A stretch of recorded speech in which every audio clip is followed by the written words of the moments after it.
Hi everybody, welcome back to daily lectures by New Age Cosmetic White EdTech Healthcare Consultancy. I'm Dr. Bobby. We're dealing with the subject of molecular biotechnology, and we are on chapter 8, the subject of directed mutagenesis and protein engineering.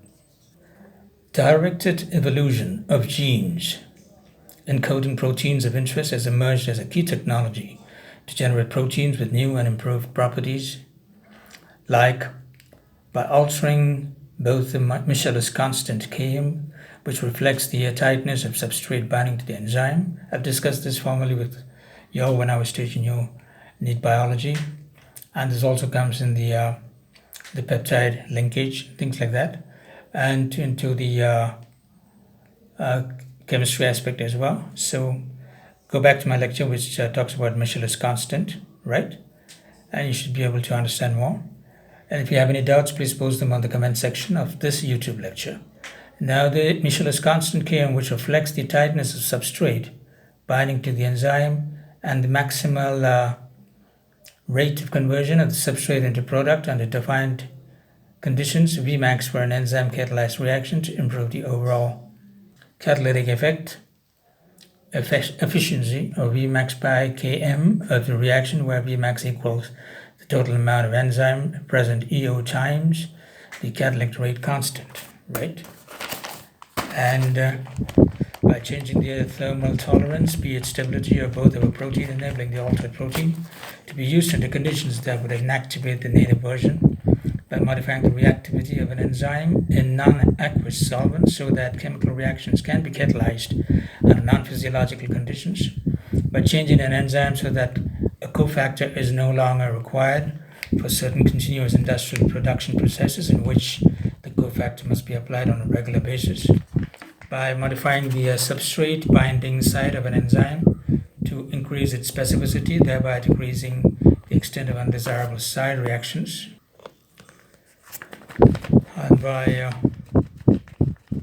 changing enzymes that a cofactor is no longer required for certain continuous industrial production processes in which the cofactor must be supplied on a regular basis, by modifying the substrate binding site of an enzyme to increase its specificity, thereby decreasing the extent of undesirable side reactions, by increasing the resistance of a protein to cellular proteases, which simplifies purification and increases the recoverable yield, by altering the allosteric regulation of an enzyme to diminish the impact of metabolite feedback inhibition and increase the product yield.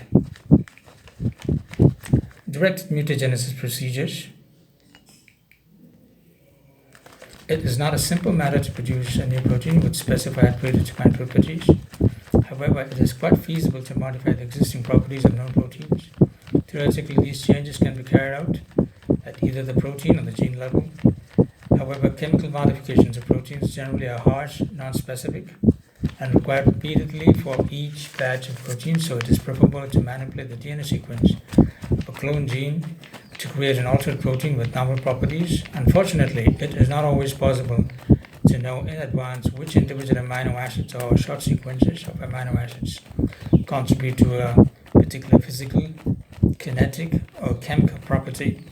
For example, a particular property of a protein may be the consequence of two or more amino acid residues that are far apart from each other in the linear sequence but are juxtaposed as a result of the folding of the protein. In this case, two or more amino acid residues may have to be changed to produce a protein with the desired properties. In the not too distant future, computer programs may be able to make accurate predictions of protein functions on the basis of deduced amino acid sequences, thereby simplifying the task of producing a protein with specific predetermined properties. At present, although it is relatively straightforward to introduce new coding information into clone genes, large numbers of novel proteins must often be assayed to determine whether a particular property has been created.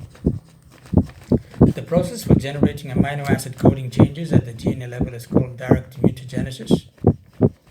Determining which amino acids of a protein should be changed to attain a specific property is much easier if the three-dimensional structure of the protein or a similar protein has been well characterized by X-ray, crystallographic analysis, and other analytical procedures. However, for many proteins, such detailed information is often lacking, So directed mutagenesis becomes a trial and error strategy in which changes are made to those nucleotides that are most likely to yield a particular change in protein property. Then, of course, the protein encoded by each mutated gene is to be tested to ascertain whether the mutagenesis process has indeed generated the desired change.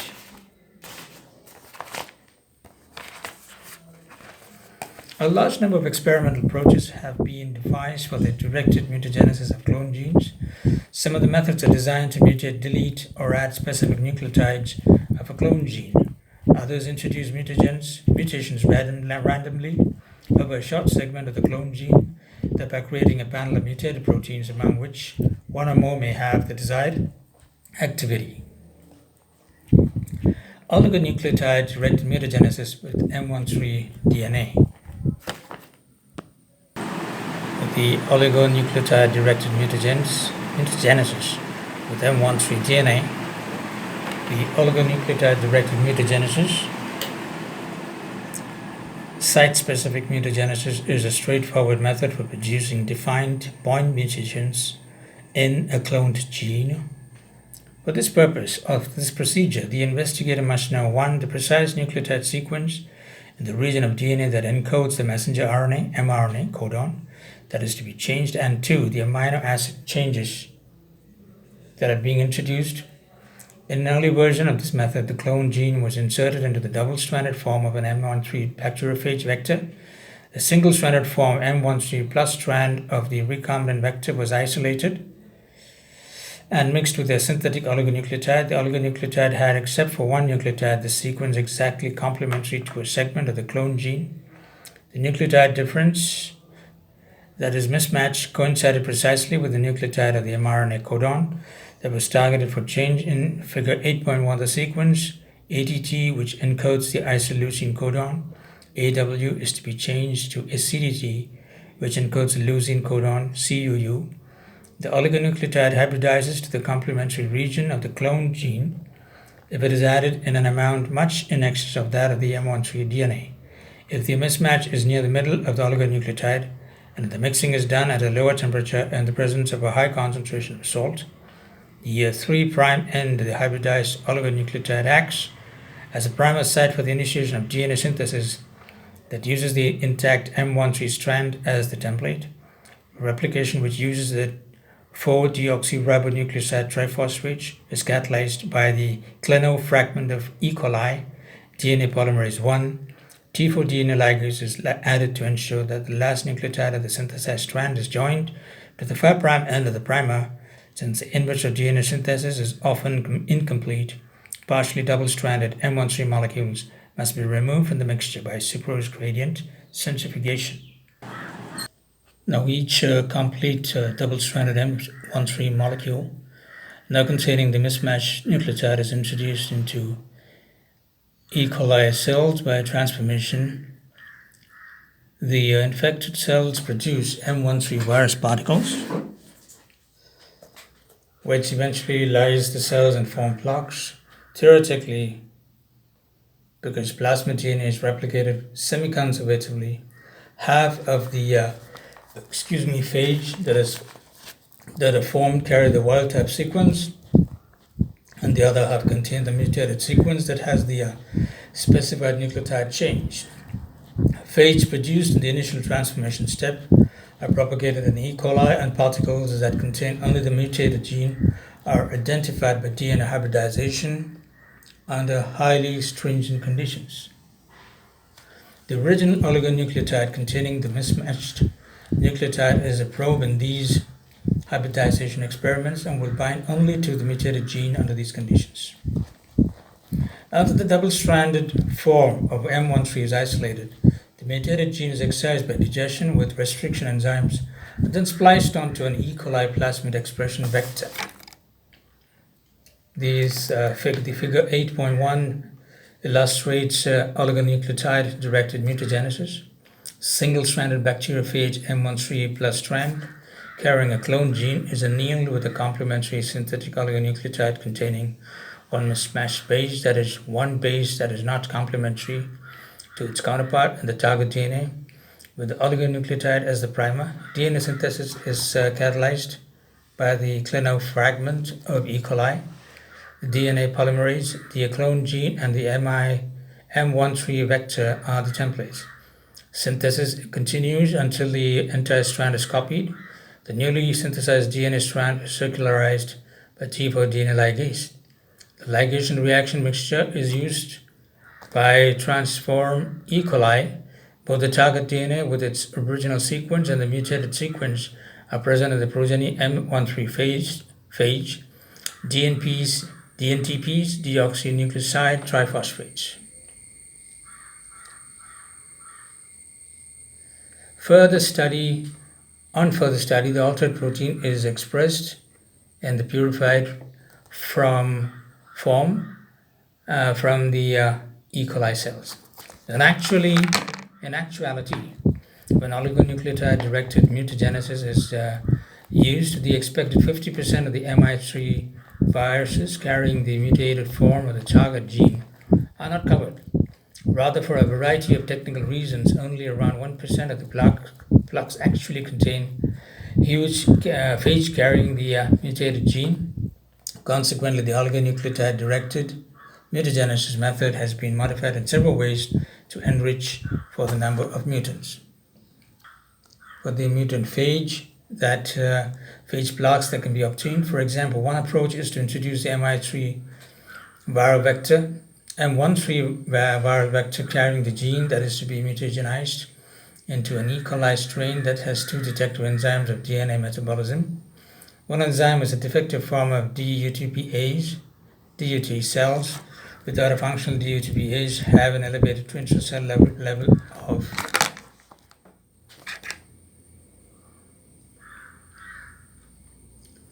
Before I can read the continuation, let me finish up this figure 8.2. Enrichment of mutated M13 by passage of the parental DNA through a DUT-ONG strain of E. coli. The target DNA is cloned into the double-stranded replicated form of bacteriophage M13, which is then used to transform a DUT-ONG strain of E. coli. The DUT mutation causes the intracellular level of DUTP to be elevated. The high level of nucleotide leads to the incorporation of a few DUTP residues, The ONG mutation prevents the removal of any incorporated uracil residues.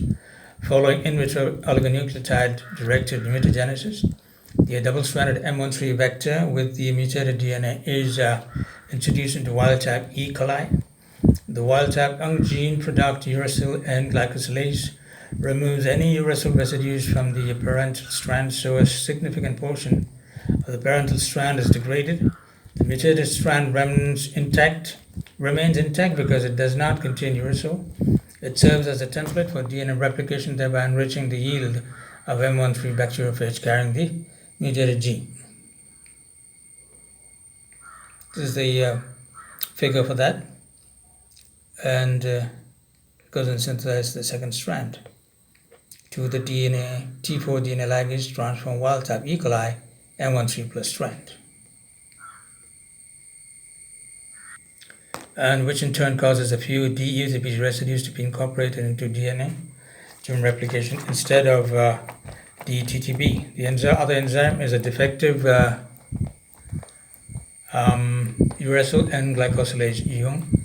In the absence of functional uracil and glycosylase, the DUTP residues that prosperously incorporated in the DNA cannot be removed. The single-stranded M13 DNA that is produced by this E. coli strain has approximately 1% of its thymidines replaced by uridines. A mismatched oligonucleotide primer is hybridized to this substitution containing M13 DNA, and the second strand of M13 is prepared by in vitro synthesis and ligation. The double-stranded bacteriophage DNA is next introduced into an E. coli strain that contains a functional ONG gene. The active uracil and glycosylase in the host cell then removes uridine residues from the transforming M13 DNA. As a result, the original M13 template strand is degraded, and only the mutated strand, which contains no DUTP is replicated.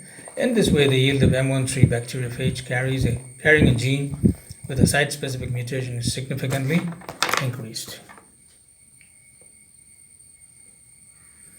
Oligonucleotide-directed mutagenesis with plasmid DNA.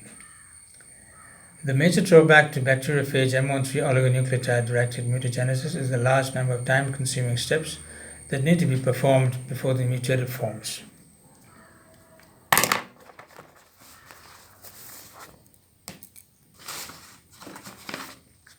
The target gene is eventually isolated, and as an alternative to the M13 system, a number of protocols that allow oligonucleotide-directed mutagenesis to be performed with plasmid rather than M13 DNA have been developed. With this approach,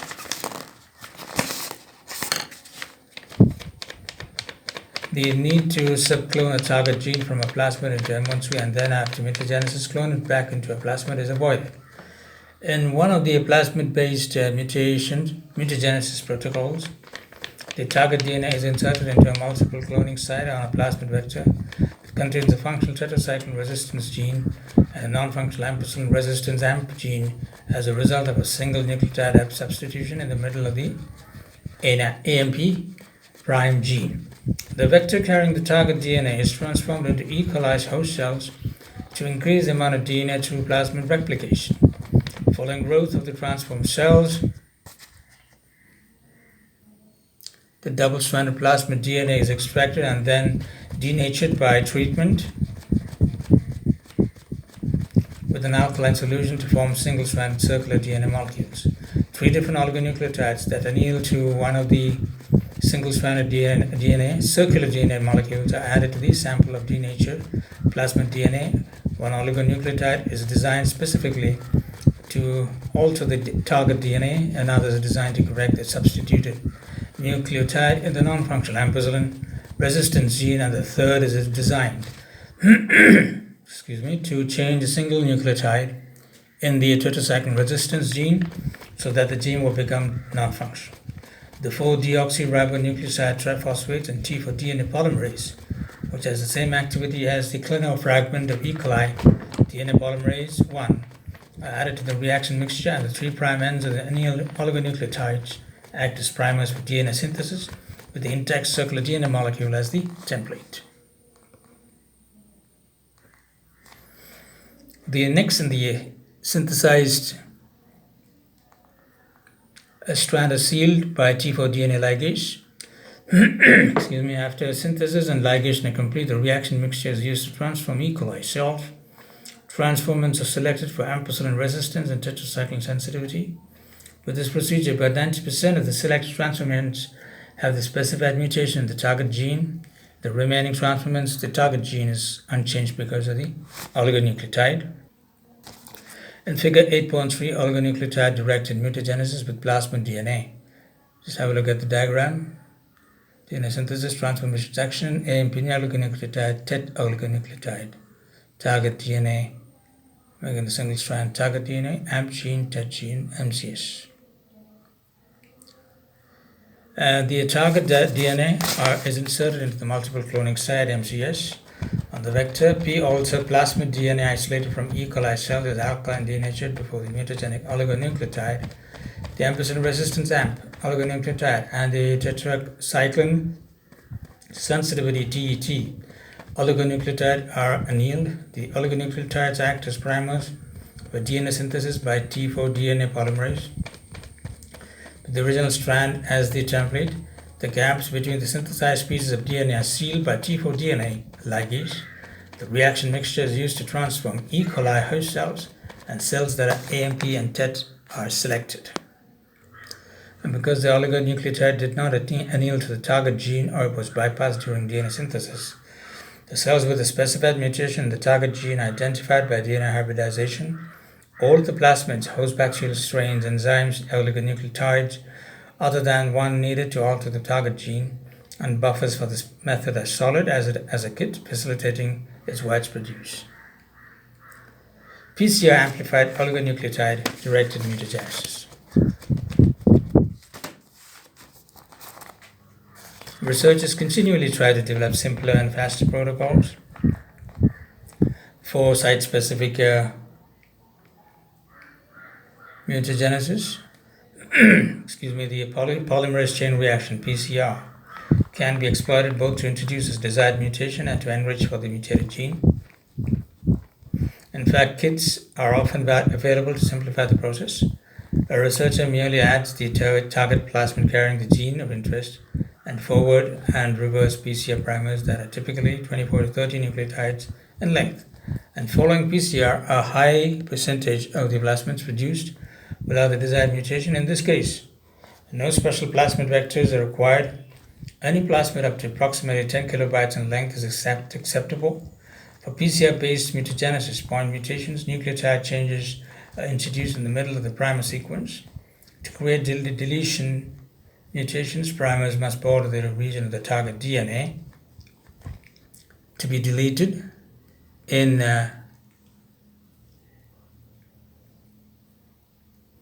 on both sides and be perfectly matched to their annealing or template sequences. To create mutations with long insertions, a stretch of mismatched nucleotide is added to the 5' end of one or both primers, while for mutations with short insertions, a stretch of nucleotides is designed in the middle of one of the primers. In all of these procedures, the only absolute requirement are that 1. The nucleotide sequence of the target DNA must be known, and 2. The 5' ends of the primers must be phosphorylated. Following PC amplification, the linear DNA is circularized by ligation with T4 DNA ligase. The circularized plasmid DNA is then used to transform E. coli by any standard procedure. Since this protocol yields a very high frequency of plasmids with the desired mutation, it is not necessary to utilize any enrichment procedures. Rather, screening 3 or 4 clones by sequencing the target DNA should be sufficient to find the desired mutation. The desired mutation. In sum, this procedure introduces a specified mutation, point insertion or deletion into a clone gene without the need to insert the clone gene into bacteriophage M13. To use enrichment procedures such as the Dutch-Ung system or to subclone the mutated gene from M13 onto an expression plasmid vector. Given its simplicity and effectiveness, this procedure has come to be widely used. Error-prone PCR. Now, some of the temperatures stable DNA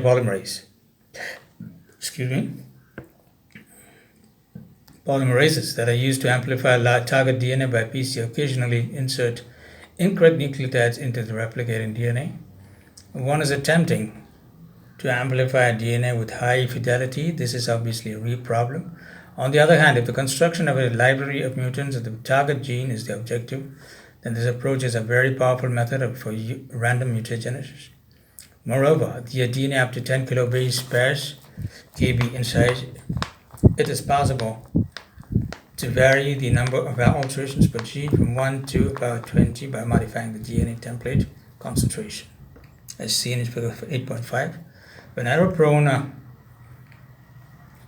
PCR is performed using Taq DNA polymerase, which lacks proofreading activity, the error rate may be increased by adding Mn2+, by increasing the concentration Mg2+, and by adding unequal amounts of the 4-deoxynucleoside triphosphates to the reaction buffer. Or alternatively, higher error rates may be achieved with other temperature-stable DNA polymerases, the absence of Mn2+, and with balanced amounts of the 4-deoxynucleoside triphosphates. Following error-prone PCR, the randomly mutagenized DNA is cloned into expression vectors and screened for altered or improved protein activity. The DNA from these clones that encode the desired activity is isolated and sequenced so that the relevant changes to the target DNA may be elaborated. Error-prone PCR has been used to create enzymes with improved solvent and temperature stability and with enhanced specific activity. Error-prone PCR of a target gene yields a variety of mutated forms of the gene. Mutations are shown in blue. The horizontal arrows represent PCR primers.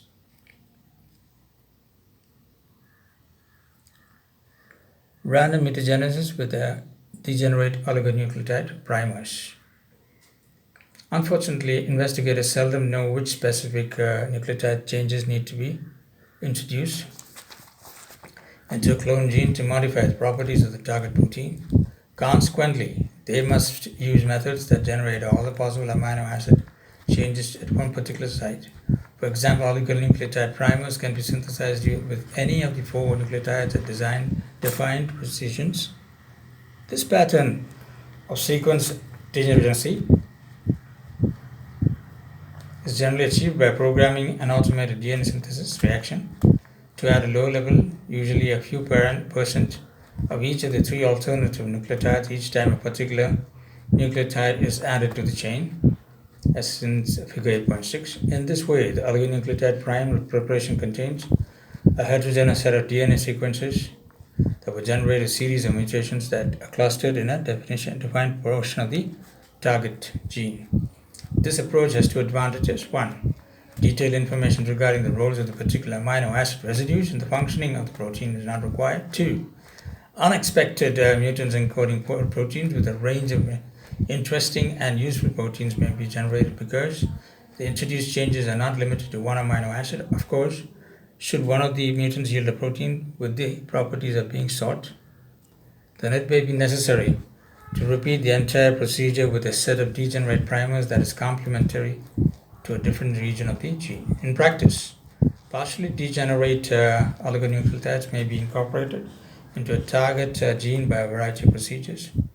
One strategy entails inserting a target gene into a plasmid between 2 unique restriction endonucleotides and issuing PCR in separate reactions to amplify overlapping fragments, as shown in 8.7. The primer pair that is used to amplify the left fragment consists of mismatched oligonucleotides that we synthesize to contain degenerate oligonucleotides and that bind to the lower strand of the target DNA, along with a regular completed complementary primer that hybridizes to a region of the upper strand that flanks the left unique restriction endonucleotide.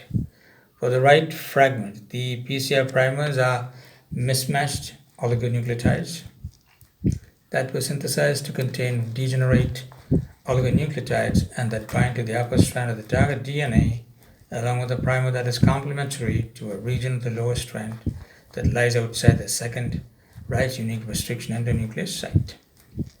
After PCR amplification, the products are purified and combined. Denaturation and reannealing of the DNA in the mixture produce some DNA molecules that overlap in the target region. DNA polymerase is then used to form complete double-stranded DNA molecules. These molecules amplified by PCR with a pair of primers that bind to opposite ends of the DNA molecule.